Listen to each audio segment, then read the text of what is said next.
Ito na pala guys yung settings ko sa Resident Evil 6. Sundan nyo lang itong gagawin ko. Una, buksan nyo yung container. Tapos, basta sundan nyo lang kung anong gagawin ko dyan. Una nyo pupuntahan dyan is yung documents. Di kasi nakikita kaya sundan nyo na lang.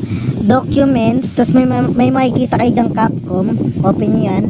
Tapos Resident Evil 6. Resident Evil 6, open nyo yan. Tapos yung config. Click nyo yung config. Once na maklik nyo yung config, dyan kayo mapupunta. Automatic dyan kayo mapupunta pag click nyo yung config. Lahat yan boss, lahat yan naka-off. Naka-off, naka-none. Lahat yan. Bukod lang doon sa job trend. Halimbawa yung job trend nyo nakalagay 7. Kailangan nyo baguhin nyo ng number 1. Palitan nyo ng number 1 kapag nakalagay doon 7 o mas mataas sa 1. Kunwari, 7, 6, 5, 4, 3, 2. Palitan nyo yun ng 1, yung job trend. Yung rendering naman, sa pinakababa, ayaan nyo lang naka-on yun. Yun lang yung bukod tanging naka-on. The rest, naka-off na, naka-none.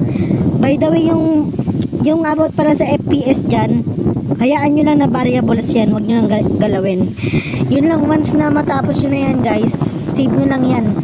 Punta lang kayo sa file, tapos save nyo lang. Automatic, magsisave na yan. Tapos, once na masave nyo na yan, exit na kayo sa container. Kasi hindi masyadong kita dyan, kaya in-explain ko na lang. Sundan nyo na yung explanation ko. Yan. Save nyo yan. Tapos, once na masave nyo na, exit na kayo sa container. Tapos, ito na yung settings ko, guys. Sundan nyo lang yung settings ko. Ayan yung settings ko. Makikita nyo naman. Yan. Daan-daan nyo lang sundan yan. Yung resolution ko is 960/544. Tapos yan, naka-simple. Naka-simple yan. Yung simple pala guys, para yan sa FPS. So makikita nyo banda sa left side. Sa taas. Yung environment variables naman, PM nyo na lang ako dyan para mabigay ko sa inyo yan. Tapos wala na akong binago dyan. Pumunta na ako sa compatibility.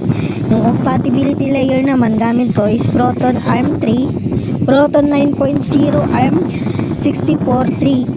Tapos sa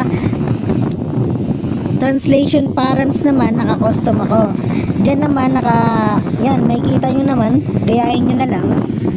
Tapos yung sa DXVK naman, naka DXVK 1.73 ako.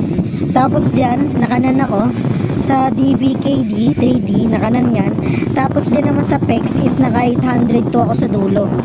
802, 25.0.802 yata yan. The rest, wala na akong binago. Yan lang yung settings ko, boss. Sundan nyo lang yung settings ko.